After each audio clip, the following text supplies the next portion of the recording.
السلام علیکم ورحمۃ اللہ وبرکاتہ۔ الحمد للہ رب العالمین والصلاة والسلام علی سید الانبیاء والمرسلین وعلی آلہ واصحابہ اجمعین، اما بعد فاعوذ باللہ من الشیطان الرجیم، بسم اللہ الرحمن الرحیم۔ الذین ينفقون اموالهم فی سبیل اللہ ثم لا يتبعون ما انفقوا منا ولا اذى لهم اجرهم عند ربهم ولا خوف علیہم ولا هم يحزنون۔ صدق اللہ العلی العظیم وصدق رسولہ النبی الکریم۔ انتہائی ادب و احترام کے ساتھ حضور سید المرسلین، خاتم الانبیاء، شفیع المذنبین، رحمت للعالمین، خاتم المعصومین، راحت العاشقین، صلی اللہ تعالی علیہ وآلہ واصحابہ وبارک وسلم کی بارگاہ میں اپنی غلامی کا ثبوت دیں، اور جس طریقے سے میں پڑھا ہوں میرے ساتھ مل کر حضور دل کے ساتھ نذرانہ محبت پیش کریں۔ الصلاۃ والسلام علیک یا رسول اللہ،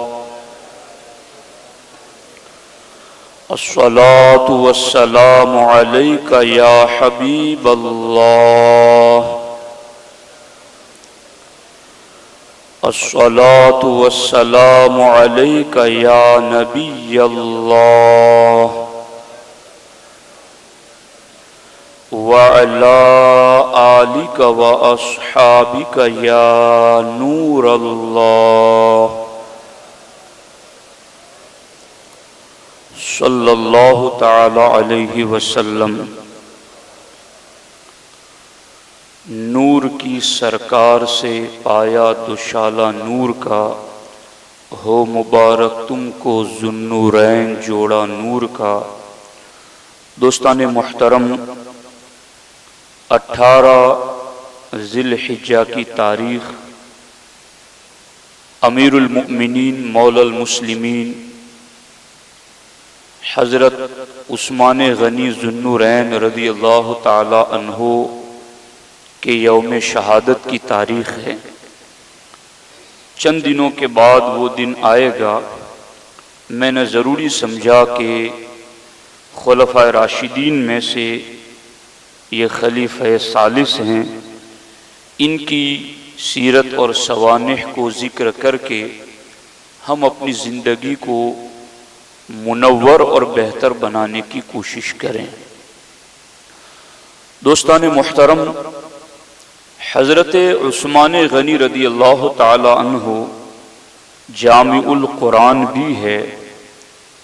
اور ذوالنورین بھی ہیں، آپ خلیفہ ثالث بھی ہیں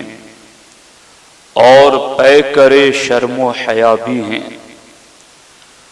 آپ جود و سخا کے سمندر بھی ہیں، اور آپ امام الانبیاء کے دوہرے داماد بھی ہیں۔ حضرت عثمان غنی رضی اللہ تعالی عنہ ہاتھیوں والے سال کے بعد 6 سال گزرے اور پیدا ہوئے مکۃ المکرمہ میں۔ ہاتھیوں والے سال سے مراد ابرہا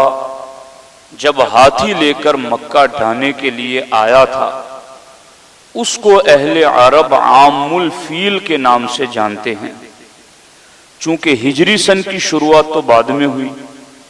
تو اس وقت سال یاد رکھنے کا طریقہ یہی تھا کہ عام الفیل سے اتنے سال پہلے یہ واقعہ ہوا یا عام الفیل کے اتنے سال بعد یہ واقعہ ہوا۔ تو عام الفیل یعنی ہاتھیوں والا سال یاد رکھنے کے لیے ایک علامت سمجھا جاتا تھا۔ عثمان غنی رضی اللہ تعالی عنہ عام الفیل کے 6 سال مکۃ المکرمہ میں پیدا ہوئے، اور دور جاہلیت میں بھی، یعنی اسلام قبول کرنے سے پہلے بھی آپ کی سیرت اور آپ کا کردار اتنا روشن، پاکیزہ اور بے داغ تھا کہ زمانے جاہلیت میں بھی آپ نے کبھی شراب نہیں پی، کبھی بدکاری کے قریب نہیں گئے، اور کبھی چوری نہیں کی، کبھی گانا نہیں گایا، اور نہ کبھی آپ نے جھوٹ بولا۔ یعنی اسلام ابھی آیا نہیں ہے، مگر ان کی طبیعت اسلام کی فطرت میں پہلے ہی سے ڈھلی نظر آتی ہے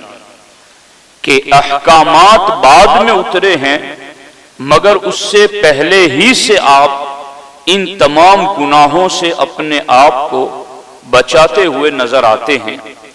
اور اعلان نبوت اللہ کے رسول علیہ السلام نے جب فرمایا تو پہلے جو لوگ ایمان لائے، ایک روایت کے مطابق چوتھے نمبر پر کلمہ پڑھ کر حضرت عثمان غنی اسلام میں داخل ہوئے ہیں۔ دوستان محترم،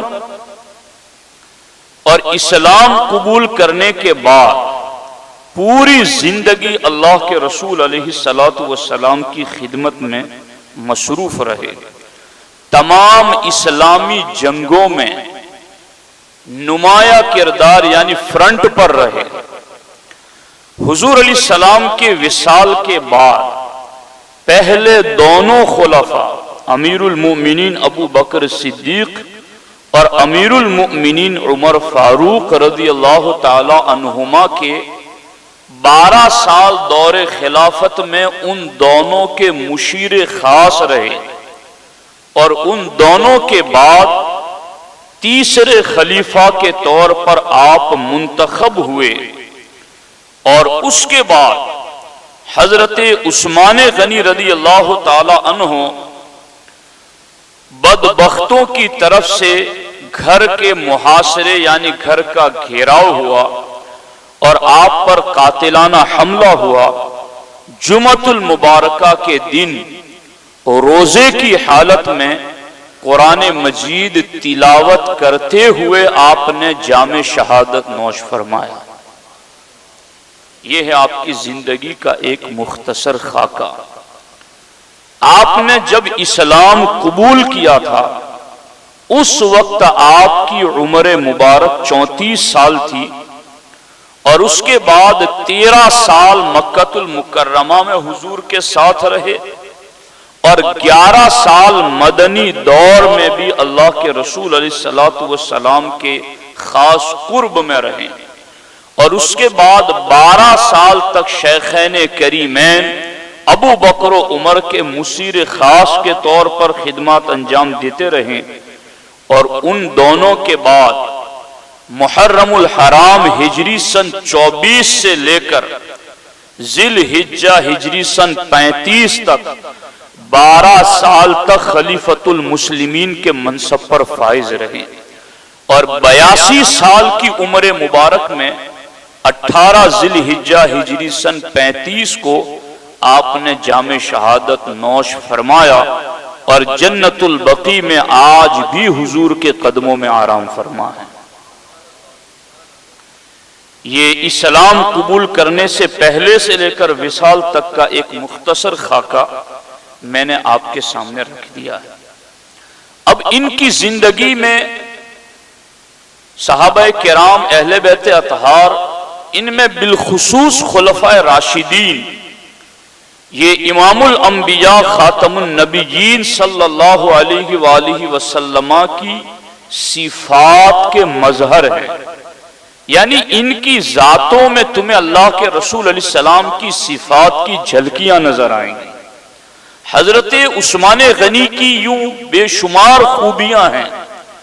اور ہر ایک ایسی ہیں جو امت مسلمہ کے لیے سنگ میل اور رہنما اور رہبر کی حیثیت ادا کرتے ہیں، مگر میں آج کی اس جمعۃ المبارکہ میں حضرت عثمان غنی کے صرف ایک وصف پر آپ کے سامنے گفتگو کرنا چاہتا ہوں، اور وہ ہے آزمائشوں میں استقامت۔ حضرت عثمان غنی کی شان یہ ہے، ہمارے آقا علیہ السلام کی شہزادی سیدتنا رقیہ رضی اللہ تعالی عنہا، جو آپ رضی اللہ تعالی عنہ کے نکاح میں تھی، اس وقت سرکار نے اپنی شہزادی سے ارشاد فرمایا، اکرمی ہی، اے میری بیٹی عثمان کی تعظیم کرنا، عثمان کا ادب کرنا، فَإِنَّهُ مِنْ أَشْبَهِ أَصْحَابِي بِي خُلُقًا، اس لیے کہ میرے اخلاق میں مجھ سے سب سے زیادہ قریب عثمان ہیں۔ ان کی تعظیم اور ان کا ادب کرنا۔ حضرت عثمان غنی رضی اللہ تعالی عنہ کی زندگی آزمائشوں سے بھری ہوئی ہے، اور میرے پیارے دوستوں اور بزرگوں، بہت توجہ کے ساتھ اس بات کو دل کے کانوں سے سنو کہ اللہ کی قدرت کا یہ طریقہ رہا ہے۔ کیا حضرت ابو بکر کو گوشت میں زہر دیا گیا، ان کی شہادت اسی سے ہوئی؟ عمر کو مسجد میں دوران نماز شہید کیا گیا، عثمان کو مظلوم مدینے میں شہید کیا گیا، مولا پاک کو شہید کیا گیا، حسن و حسین کو۔ کیا یہ اللہ کے محبوب بندے نہیں تھے؟ یقیناً بالیقین 100,000 بار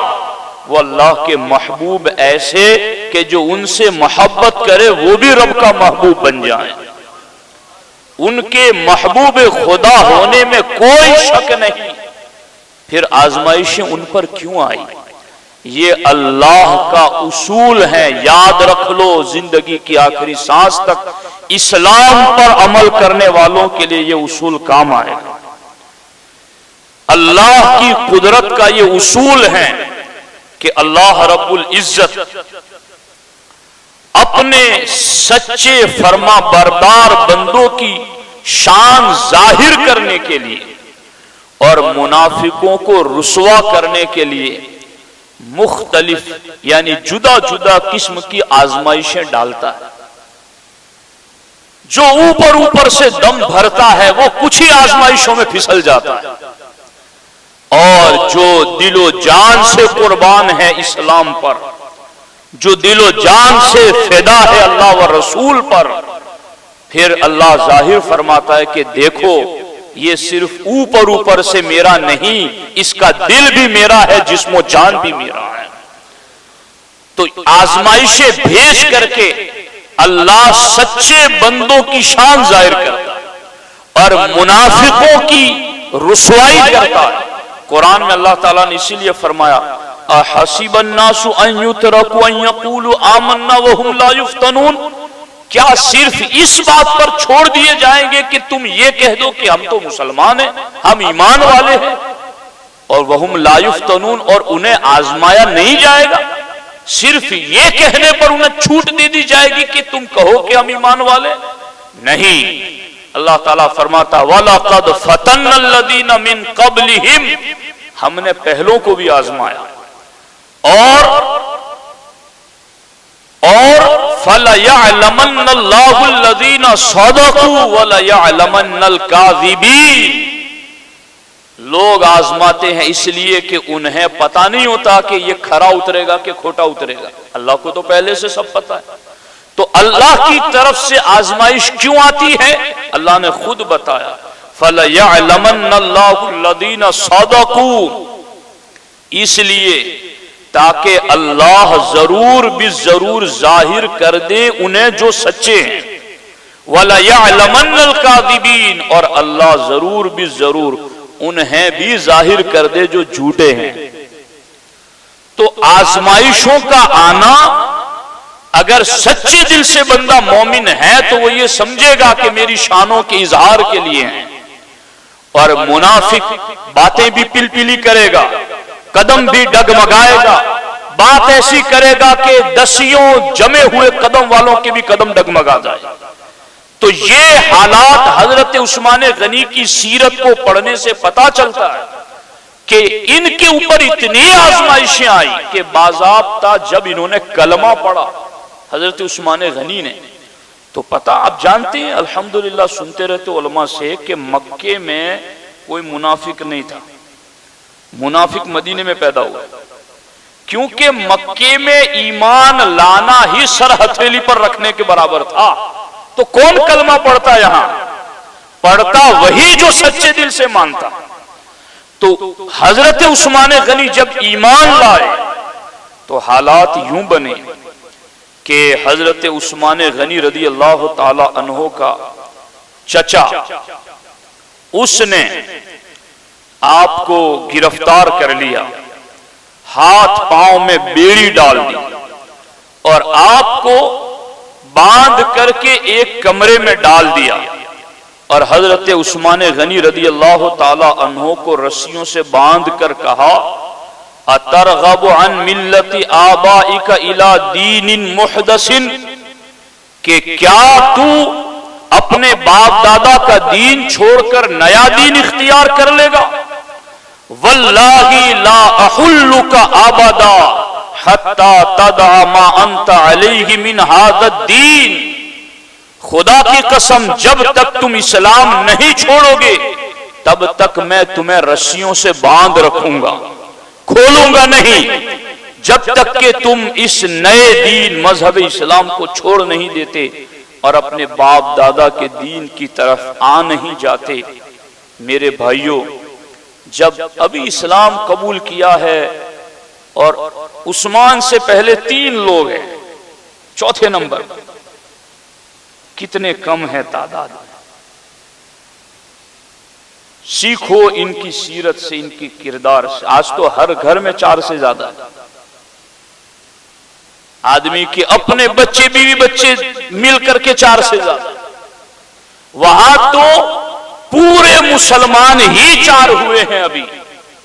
اور تکلیفیں کتنی، باندھ دیا ہے رسیوں سے، وہ بھی چچا نے، چھوڑوں گا نہیں جب تک کہ تم اس دین کو چھوڑ نہیں دیتے۔ حضرت عثمان غنی نے نہایت اطمینان کے ساتھ جواب دیتے ہوئے ارشاد فرمایا واللہ لا ادعوہ ابدا ولا افارقہ، اے چچا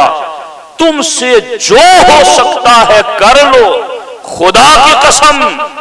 میں کبھی بھی اسلام کا دامن نہیں چھوڑوں گا، ولا افارقہ، اسلام سے کبھی بھی جدا نہیں ہوں گا، تمہارا جو بس چل سکتا ہے چلا لو اور کر لو، میں اسلام نہیں چھوڑنے والا۔ اللہ کے رسول علیہ السلام کے اس جانثار صحابی نے جب یوں ڈٹ کر اسلام کا اظہار کیا تو راوی کہتے ہیں فلما رأى الحکم صلابته فی دینہ ترکہ، حکم بن ابی العاص جو حضرت عثمان غنی رضی اللہ تعالیٰ عنہ کا چچا تھا، اس نے جب صلابته فی دینہ، یہ چیز چاہیے آج، صلابته فی دینہ، تسلب فی الدین، صلابته فی دینہ، جب عثمان غنی کے چچا نے دیکھا کہ یہ تو اپنے دین میں بہت مضبوط ہے، ترکہ، تو اس نے حضرت عثمان غنی کو چھوڑ دیا۔ تو استقامت ہوتی ہے، تسلب فی الدین ہوتا ہے، تو پھر قرآن میں رب فرماتا ہے تتنزل علیہم الملائکہ، جو دین پر جم جاتے ہیں اللہ ان پر رحمتوں کے فرشتے نازل فرماتا ہے۔ اب فرشتے ہر کسی کو چاہیے، گھر میں بھی چاہیے، آنگن میں بھی چاہیے، رزق میں ہر جگہ چاہیے، اور استقامت کون اختیار کرے؟ وہ کوئی اور مخلوق آ کر استقامت دکھائیں؟ تو حضرت عثمان غنی کی سیرت ہمیں بلا رہی ہے کہ رحمت ملتی کیسے ہے۔ تو پہلا مرحلہ حضرت عثمان غنی رضی اللہ تعالیٰ عنہ کی زندگی کا یہ تھا۔ دوسرا مرحلہ حضرت عثمان غنی رضی اللہ تعالیٰ عنہ کی زندگی میں جو آزمائش کا تھا، وہ حضرت عثمان غنی رضی اللہ تعالیٰ عنہ، یوں تو بہت سارے لیکن خاص بات عرض کر دوں، وقت ایسے ختم ہونے کو آ گیا۔ کہ اللہ کے رسول علیہ الصلوۃ والسلام نے حضرت عثمان کو ان کی حیات ہی میں ان کی شہادت کی خبر دی تھی، اور سرکار دو عالم صلی اللہ علیہ وآلہ وسلم نے یہ بھی فرمایا تھا، عثمان تم شہادت اس وقت شہادت کا جام پیو گے جب تم خود قرآن کی تلاوت کر رہے ہوں گے۔ پوری اسلامی فوج کے سربراہ ہے، امیر المومنین ہیں، اپنے گھر میں ہیں، مدینۃ الرسول میں ہیں، مگر اس کے باوجود بھی حضرت عثمان غنی رضی اللہ تعالی عنہ نے کسی مسلمان کا خون نہیں بہنے دیا، اور آپ نے اس وقت استقامت کے ساتھ جام شہادت نوش فرمایا۔ تو میرے بھائیوں، یہ دنیا کی زندگی بہت مختصر ہے۔ قرآن میں اللہ کا وعدہ ہے ہم تمہیں آزمائیں گے، کبھی خوف کے ذریعہ، دیکھو کتنے خوف کے بادل منڈلاتے رہے، چھٹ گئے سب، کبھی تمہیں خوف کے ذریعے آزمائیں گے، کبھی بھوک پیاس کے ذریعے آزمائیں گے۔ یہ آیت تو کاش فلسطین والے پڑھیں تو اچھا لگے، وہ پڑھتے ہیں، ہمارے لیے کون سی آزمائش ہے، پھر بھی دین پر عمل نہیں۔ ان کے لیے آزمائش کا مجھے نہیں لگتا کہ کوئی گوشہ باقی رہا ہو جو وہ آزمائش اللہ کی رضا کے لیے نہ دیے ہو، پھر بھی بے صبری نہیں، پھر بھی جز و فضا نہیں، پھر بھی دین کے حوالے سے کوئی غلط بات نہیں زبان سے، بلکہ ڈٹے ہوئے جمے ہوئے۔ تو عثمان غنی کی سیرت ہمیں یہی درس دیتی ہے، تمہاری آزمائش کبھی تمہاری جانوں کے ذریعہ ہوگی، کبھی خوف کے ذریعہ ہوگی، کبھی بھوک پیاس کے ذریعہ ہوگی، کبھی کھیتیوں میں پھلوں کی کمی کے ذریعہ ہوگی، وَنَقْصٍ مِّنَ الْأَمْوَالِ وَالْأَنفُسِ وَالثَّمَرَاتِ، کبھی پھل کم آئیں گے، کبھی جانیں جائے گی، لیکن ان تمام آزمائشوں میں جو بندہ استقامت کے ساتھ کھڑا رہتا ہے، اللہ ایسے صابرین کو جنت کی خوشخبری عطا فرماتا ہے، وَبَشِّرِ الصَّابِرِينَ۔ تو میرے بھائیوں، ہماری آپ کی سب کی زندگی میں مختلف مراحل آتے ہیں۔ اب میں چونکہ انگلش بولتا نہیں کہ میں ان لفظوں کو آپ کے سامنے کیسے آپ کے مطابق کر کے بولوں، میں اس کی بھی کوشش کر رہا ہوں، اللہ مجھے کامیاب کرے کہ میں کوئی لفظ اردو جو سخت ہوتا ہے تو میں سوچتا ہوں کہ اس کو کسی سے ٹرانسلیٹ کرا کے سکھا کر محنت کر کے وہ آپ کے سامنے بولوں تاکہ وہ بھی آپ کو سمجھ آ جائے۔ انسانی زندگی کے جتنے بھی مرحلے آتے ہیں، بیوی بچوں کے ساتھ معاملہ جدا ہے، ماں باپ کے ساتھ معاملہ ہے، پڑوسیوں کے ساتھ معاملہ ہے، کھیتی باڑی کا معاملہ ہے، کاروباری پارٹنرشپ کے معاملات ہیں، اور انسانی زندگی مختلف شعبوں میں ڈپارٹمنٹ سے جڑی ہوئی ہیں۔ ان تمام کے ذریعہ مومن کو کہیں نہ کہیں کچھ نہ کچھ آزمایا جاتا ہے۔ تو میرے بھائیوں، حضرت عثمان غنی رضی اللہ تعالیٰ عنہ کی پوری زندگی جو کہ آزمائشوں سے بھری ہوئی ہیں، مگر استقامت ایسی ہیں کہ کبھی آپ کی زبان سے بے صبری شکوہ شکایت کا کوئی لفظ نہیں، بلکہ ان کی زندگی میں پوری زندگی کو ہم نچوڑ نکالے تو یہ سامنے آتا ہے، مرضی مولا از ہمہ اولا، کہ اللہ کی جو رضا ہے اسی میں ہم راضی ہیں، اور اللہ کے فیصلے کے آگے سر جھکائے ہوئے نظر آتے ہیں۔ ایک بات میں عرض کر دوں، اب حضرت عثمان غنی رضی اللہ تعالیٰ عنہ روایت حدیث میں بہت احتیاط کرتے تھے، ہمارے نبی کا فرمان جب پہنچانا چاہتے تھے بہت احتیاط، آپ سے صرف 150 حدیثیں روایت، اس سے زیادہ نہیں، 150 حدیثیں روایت ہے۔ آپ نے خود ایک موقع پر کہا کہ میں زیادہ حدیثیں روایت نہیں کرتا، اس کا مطلب یہ نہیں ہے کہ اللہ اکون اوہا، کہ میرا حافظہ اچھا نہیں ہے، فرماتے میں زیادہ حدیثیں اس لیے روایت نہیں کرتا کہ میں گواہی دیتا ہوں کہ میں نے اللہ کے رسول کا فرمان اپنے ان کانوں سے سنا ہے کہ جو میری طرف ایسی بات منسوب کر دے جو میں نے نہیں کہی وہ اپنا ٹھکانہ جہنم میں بنا لے۔ تو میں اس حدیث کو سن کر زیادہ حدیث بیان نہیں کرتا، باقی کوئی یہ نہ سمجھے کہ میرے پاس حافظہ نہیں۔ یہ حضرت عثمان غنی کا فرمان۔ آج کے دور میں بیان کرنے والے ہر مقرر وائز، اب کیا حالات میں تمہیں بتاؤں کہ حدیث بیان کرتے ہوئے خوب احتیاط کریں، الفاظ کا چناؤ کیسا ہو۔ ایک بات یاد رکھیں،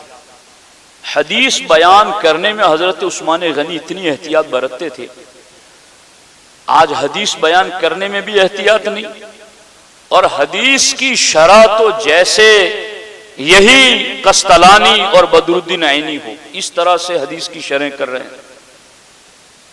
ہم اہل سنت و جماعت ہیں، احادیث بھی ہماری کتابوں میں لکھی ہوئی ہیں، اور احادیث کی من مانی تفسیر اور تشریح نہیں چلے گی۔ ہماری 1400 سالہ وراثت میں لکھ لیا گیا ہے اس حدیث کا مطلب کیا ہے، اپنی طرف سے بیان مت کرو، وہی بیان کرو جو کتابوں میں لکھا ہوا ہے۔ حضرت عثمان یہ مطلب کوئی یہ کہہ رہا ہے، کوئی یہ کیوں ہو رہا ہے، اس لیے کہ وہ نہیں کہہ رہا ہے جو بزرگ کہہ کے گئے۔ باقی یہ بات پڑھیں، تیرے غلاموں کا نقش قدم ہے راہ خدا، وہ کیا بھاگ سکے جو یہ سراغ لے کے چلے، تو تیرے غلاموں کا نقش قدم تو ہو، تیرے غلاموں کا نقش قدم تو ہو۔ حدیث میں اتنی احتیاط کرتے تھے تو پھر حدیث کا مطلب بیان کرنے میں بھی اتنی احتیاط ضروری ہے۔ یہ بھی ایک تفصیلی بحث ہے جس کو کبھی انشاءاللہ عرض کریں گے۔ اللہ کریم حضرت عثمان ذو النورین کا صدقہ ہمیں بھی اللہ تعالیٰ دین پر استقامت نصیب فرمائے، اور اللہ تبارک و تعالیٰ ہمیں بھی دینی احکامات کو پہنچانے میں اللہ تعالیٰ ہمیں بھی احتیاط عطا فرمائے، اور اللہ تعالیٰ غلطی چوک سے اور